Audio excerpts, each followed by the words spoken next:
আসসালামু আলাইকুম, মোহসেনা শাওন আপনাদের সবাইকে আমন্ত্রণ জানাচ্ছি এনটিভি রাতের খবরে। উৎসব মুখর পরিবেশে শেষ দিনে ঢাকায় মনোনয়নপত্র জমা দিয়েছেন ত্রয়োদশ সংসদ নির্বাচনের প্রার্থীরা। ঢাকা ১৭ আসনে বিএনপির ভারপ্রাপ্ত চেয়ারম্যান তারেক রহমান, ঢাকা ১৫ আসনে জামায়াতে ইসলামীর আমির ডাক্তার শফিকুর রহমানের পক্ষে মনোনয়নপত্র জমা দেন তাদের প্রতিনিধিরা। প্রার্থীদের আচরণবিধি মেনে চলার আহ্বান জানান রিটার্নিং কর্মকর্তারা। নূর হোসেনের রিপোর্ট। দুয়ারে কড়া নাড়ছে সংসদ নির্বাচন ও গণভোট। শেষ দিনে রাজধানীর রিটার্নিং কর্মকর্তার কার্যালয়গুলোতে ছিল উৎসব মুখর পরিবেশে মনোনয়নপত্র জমা দেওয়ার হিড়িক।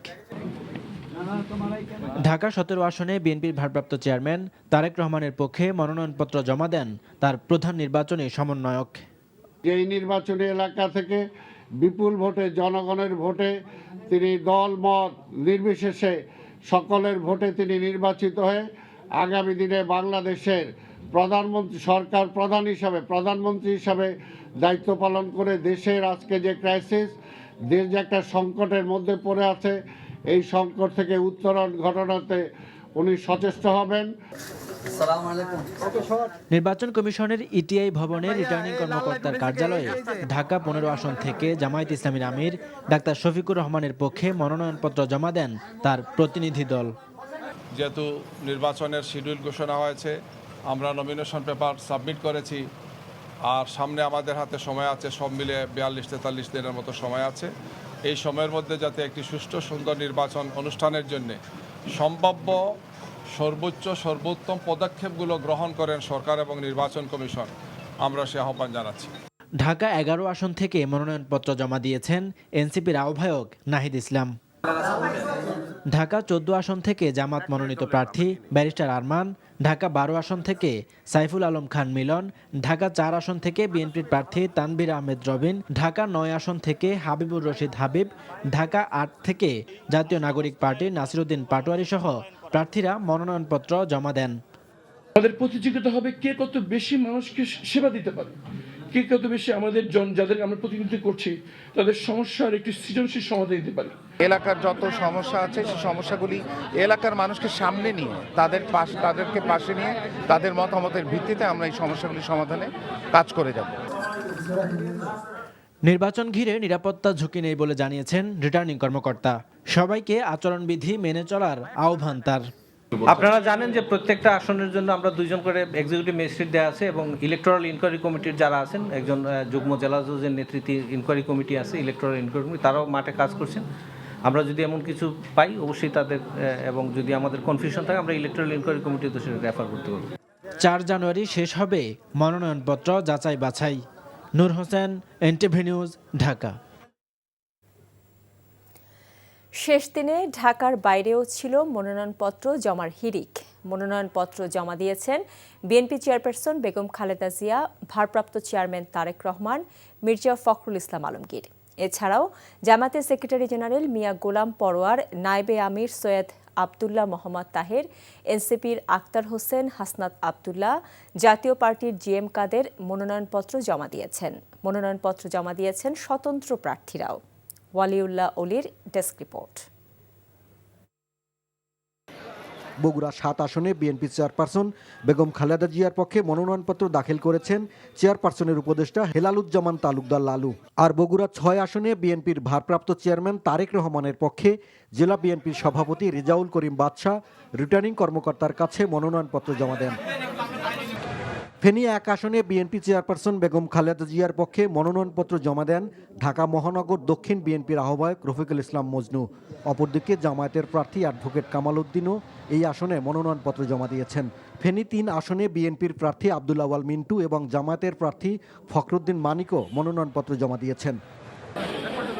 ঠাকুরগাঁও ১ আসনে মনোনয়নপত্র জমা দিলেন বিএনপির মহাসচিব মির্জা ফখরুল ইসলাম আলমগীর। রিটার্নিং কর্মকর্তা ইসরাত ফারজানার কাছে মনোনয়নপত্র জমা দেবার পর তিনি সাংবাদিকদের সাথে কথা বলেন। আগামী নির্বাচনে জনগণের কাছে, এই এলাকার জনগণের কাছে আমার আবেদন থাকবে, অনুরোধ থাকবে যে আপনারা দয়া করে এই অঞ্চলে পূর্বে যেভাবে আমাকে সমর্থন দিয়েছেন এখনও সেইভাবে সমর্থন দিয়ে আমাকে ধানের শীষে ভোট দিয়ে আমাকে আপনারা জয়যুক্ত করার জন্য আমাকে সাহায্য করবেন। চট্টগ্রাম 11 আসনে বিএনপির স্থায়ী কমিটির সদস্য আমির খসরু মাহমুদ চৌধুরী মনোনয়নপত্র জমা দিয়েছেন। খুলনা 5 আসনে মনোনয়নপত্র জমা দিয়েছেন জামায়াতের সেক্রেটারি জেনারেল মিয়া গোলাম পরওয়ার, আর 1 আসনে জামায়াতের প্রার্থী কৃষ্ণ নন্দীও মনোনয়নপত্র জমা দিয়েছেন। নতুন বাংলাদেশ গড়ার এই অভিযাত্রায় আশা করি 18 কোটি মানুষও আমাদের এই মিছিলের সহযাত্রী হবে এবং আমরা বিশ্বাস করি we will bring the change, আমরাই এই পরিবর্তনটা আনতে পারবো। কুমিল্লা 1 আসনে বিএনপির স্থায়ী কমিটির সদস্য ডক্টর খন্দকার মোশাররফ হোসেন মনোনয়নপত্র জমা দিয়েছেন। 3 আসনে বিএনপির প্রার্থী মোফাজ্জল হোসেন কায়কোবাদ, 4 আসনে এনসিপির দক্ষিণাঞ্চলের মুখ্য সমন্বয়ক হাসনাত আবদুল্লাহ এবং 11 আসনে জামায়াতের নায়েবে আমির ডাক্তার সৈয়দ আবদুল্লাহ মোহাম্মদ তাহের মনোনয়নপত্র জমা দিয়েছেন। ঢাকা 2 আসনে বিএনপির প্রার্থী আমানুল্লাহ আমান সহকারী রিটার্নিং কর্মকর্তার কাছে মনোনয়নপত্র জমা দিয়েছেন। রংপুরে বিএনপি ও জামায়াতের প্রার্থীরা মনোনয়নপত্র দাখিল করেছেন। রংপুর 3 আসনের জাতীয় পার্টির চেয়ারম্যান জিএম কাদেরের পক্ষে মনোনয়নপত্র দাখিল করা হয়েছে। এছাড়াও 4 আসনে এনসিপির সদস্য সচিব আক্তার হোসেন মনোনয়নপত্র দাখিল করেছেন। একটা দুর্নীতিমুক্ত এবং এই বাংলাদেশে আধিপত্যবাদী যে শক্তিগুলো রয়েছে সেই শক্তিগুলোকে পরাস্ত করে বাংলাদেশের স্বাধীনতা সার্বভৌমত্বকে রক্ষার যে লড়াই, সে লড়াইয়ের জন্য জাতীয় নাগরিক পার্টি এনসিপি নেতাকর্মীরা আমরা একতাবদ্ধ থেকে দলীয় সিদ্ধান্তের প্রতি আমরা নিজেদের সমর্থন ব্যক্ত করে আমরা বাংলাদেশকে নেতৃত্ব দিতে চাই ইনশাআল্লাহ। বাগেরহাট 1 আসনে খেলাফত মজলিসের আমির মাওলানা মামুনুল হক মনোনয়নপত্র জমা দিয়েছেন। লক্ষ্মীপুর 3 আসনে বিএনপির যুগ্ম মহাসচিব শহীদউদ্দিন চৌধুরিয়ানী, ঢাকা মহানগর উত্তর জামাতের সেক্রেটারি রেজাউল করিম, ইসলামী আন্দোলনের জেলা সভাপতি মোহাম্মদ ইব্রাহিম মনোনয়নপত্র জমা দিয়েছেন। গাজীপুর 2 আসনে বিএনপির প্রার্থী এম মঞ্জুরুল করিম রনি মনোনয়নপত্র দাখিল করেছেন। চাঁদপুর 2 আসনে মনোনয়নপত্র জমা দিয়েছেন বিএনপির কেন্দ্রীয় নির্বাহী কমিটির সদস্য ডক্টর মোহাম্মদ জালাল উদ্দিন। ফরিদপুর 2 ও 4 আসনে মনোনয়নপত্র দাখিল করলেন বিএনপি প্রার্থী শামা ওবায়দ ও শহীদুল ইসলাম বাবুল। দিনাজপুর 6 আসনে বিএনপির প্রার্থী ডাক্তার এজেডএম জাহিদ হোসেনের পক্ষে মনোনয়নপত্র জমা দিয়েছেন তার স্ত্রী ডাক্তার শরীফা করিম স্বর্ণা। নেত্রকোনা 4 আসনে বিএনপির প্রার্থী লুৎফুজ্জামান বাবর এবং একই আসন থেকে স্বতন্ত্র প্রার্থী হিসেবে মনোনয়নপত্র জমা দিয়েছেন তার স্ত্রী তাহমিনা জামান শ্রাবণী। পটুয়াখালী 3 আসনে গণ অধিকার পরিষদের সভাপতি নুরুল হক নূর মনোনয়নপত্র দাখিল করেছেন। একই আসনে স্বতন্ত্র প্রার্থী হিসেবে মনোনয়নপত্র জমা দিলেন হাসান মামুন। এছাড়া বরিশাল, মানিকগঞ্জ, মৌলভীবাজার, হবিগঞ্জ, নোয়াখালী, ব্রাহ্মণবাড়িয়ায় বিএনপি, জামায়াত, এনসিপি ও স্বতন্ত্র প্রার্থীরা মনোনয়নপত্র জমা দিয়েছেন। ওয়ালিউল্লাহ ওলি, এনটিভি নিউজ ডেস্ক।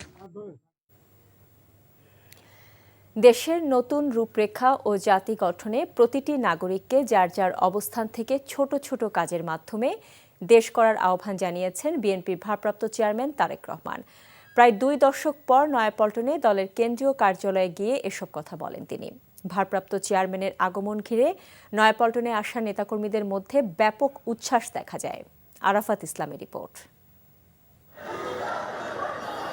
প্রায় 2 দশক পর নয়াপল্টনে বিএনপির কেন্দ্রীয় কার্যালয়ে আসেন দলটির ভারপ্রাপ্ত চেয়ারম্যান তারেক রহমান।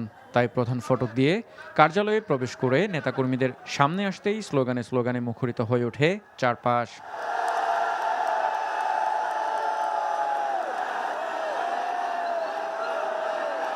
এ সময় অপেক্ষমান নেতাকর্মী ও জনগণের দিকে হাত নাড়িয়ে শুভেচ্ছা বিনিময় করেন তিনি।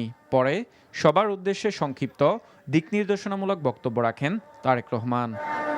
কর্মসূচি যখন দিব ইনশাআল্লাহ আপনাদের সামনে তখন বক্তব্য রাখবো, সকলে দোয়া করবেন, ইনশাআল্লাহ আমিও দোয়া করি সকলে ভালো থাকেন। আর একটি কথা, আমাদের যার যতটুকু অবস্থান আছে সেখান থেকে আসুন, আমরা আমাদের দেশটাকে নতুন করে গড়ে তোলার চেষ্টা করি। যার পক্ষ থেকে যতটুকু সম্ভব দেশ গঠনে ভূমিকা রাখার আহ্বান জানান তিনি। যার পক্ষে যতটুকু সম্ভব আমরা সচেষ্ট হই দেশের জন্য। কোথাও যদি রাস্তায় একটি কাগজ পড়ে থাকে, ময়লা হয়ে থাকে, দরকার হলে সেটাকে আমরা সরিয়ে দিব। এভাবে ছোট ছোট করে কাজ করার মাধ্যমে আমরা দেশটাকে গড়ে তুলে আসুন। এদিকে তারেক রহমানের আগমনে নয়াপল্টনে শত শত নেতাকর্মী সমবেত হন। এজন্য নেতাকর্মীদের উপচে পড়া ভিড় ঠেলে কেন্দ্রীয় কার্যালয়ে প্রবেশ করতে তারেক রহমানের আধা ঘন্টা সময় লাগে। দলের ভারপ্রাপ্ত চেয়ারম্যানকে এক নজর দেখতে পেয়ে খুশি নেতাকর্মীরাও। 17 বছর পরে পার্টি অফিসটা ভারপ্রাপ্ত চেয়ারম্যান এসেছে এবং আমরা আনন্দিত এবং উজ্জীবিত। তারেক রহমানের আগমনকে কেন্দ্র করে বর্ণিল সাজে সাজানো হয়েছে দলীয় কার্যালয়, ছিল কড়া নিরাপত্তা ব্যবস্থাও। আরাফাত ইসলাম, এনটিভি নিউজ, ঢাকা। শুধু রাজনীতি করতে নয়, শরীফ ওসমান হাদী রাজনীতির ধরন পাল্টে দিতে এসেছিলেন বলে মন্তব্য করেছেন ইনকিলাব মঞ্চের নেতাকর্মীরা। ওসমান হাদী হত্যার বিচারের দাবিতে আজও শাহবাগে ইনকিলাব মঞ্চের ডাকে অবস্থান কর্মসূচি পালন করছে ছাত্র জনতা। হাদী হত্যার মূল আসামিদের বিচার না হওয়া পর্যন্ত আন্দোলন চালিয়ে যাওয়ার ঘোষণাও দেয় তারা। জুবায়ের প্রধানের রিপোর্ট। ঢাকা ৮ আসনের স্বতন্ত্র প্রার্থী হিসেবে নির্বাচনী গণসংযোগ শেষে ফেরার পথে গুলিবিদ্ধ হন শরীফ ওসমান হাদী। গুলির ঘটনায় তার মৃত্যুতে আন্দোলনে উত্তাল হয়ে ওঠে গোটা দেশ।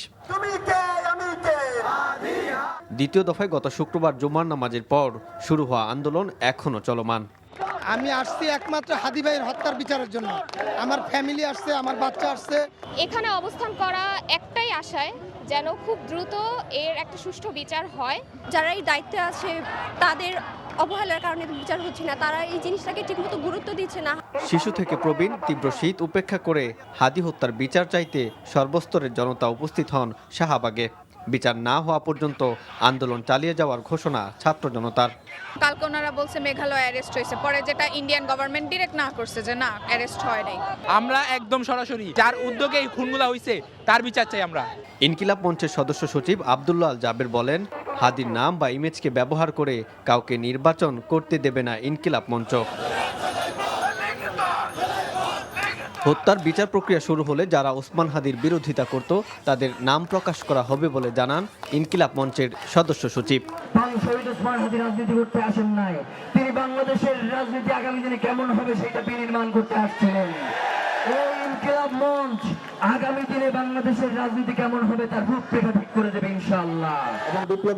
আলাদা সমাবেশে গুলিবিদ্ধ হওয়ার এতদিনেও মূল আসামিকে গ্রেফতার করতে না পারায় ডাকসুর ভিপি সাদিক কাইম সরকারের সমালোচনা করেন।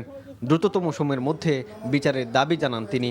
দিল্লির দালালরা এবং পতিত ফ্যাসিস্টরা তারা আমাদের শহীদ ওসমান ভাইকে শহীদ করেছে।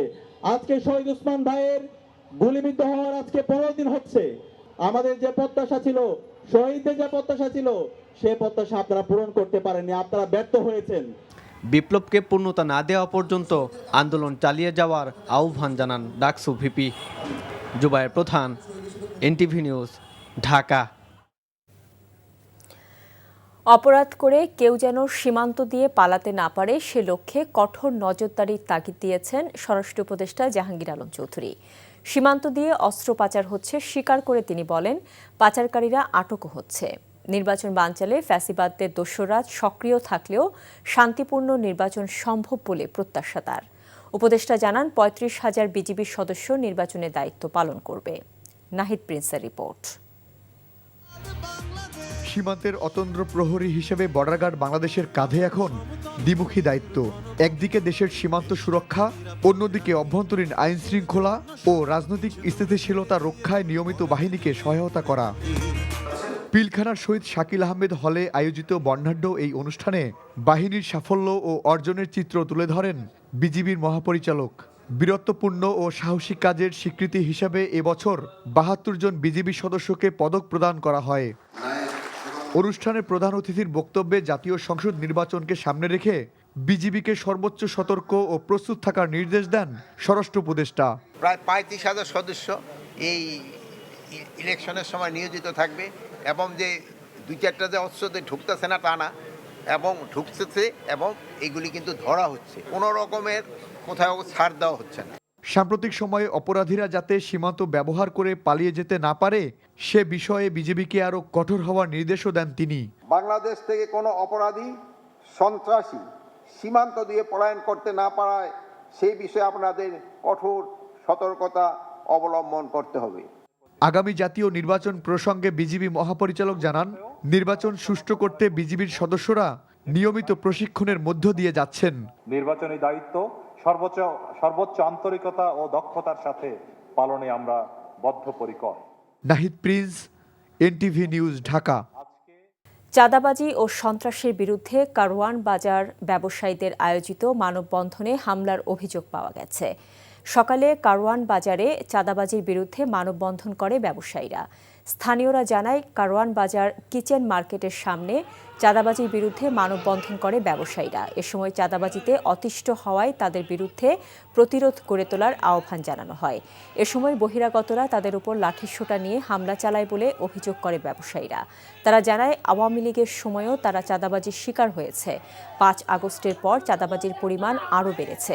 এমন পরিস্থিতিতে অতিষ্ঠ ব্যবসায়ীরা প্রতিবাদ জানাতে রাস্তায় নামে। সেখানেও তাদের উপর হামলা করে চিহ্নিত চাঁদাবাজরা। ঘটনার সময় পুলিশ উপস্থিত থাকলেও তাদের কোনো ব্যবস্থা নিতে দেখা যায়নি। পরে পরিস্থিতি শান্ত রাখতে কারওয়ান বাজার এলাকায় আসে সেনাবাহিনী। এই ছিল রাতের খবরে। এই খবরের ভিডিও সহ আপডেট জানতে ভিজিট করুন এনটিভি অনলাইন www.ntvpd.com। এছাড়াও এনটিভি জনপ্রিয় সব অনুষ্ঠান ও খবরের আপডেট জানতে ভিজিট করুন আমাদের ইউটিউব ও ভেরিফাইড ফেসবুক পেজ। রাত 1টায় মধ্যরাতের খবর দেখার আমন্ত্রণ রইল। এতক্ষণ সাথে থাকার জন্য সবাইকে ধন্যবাদ।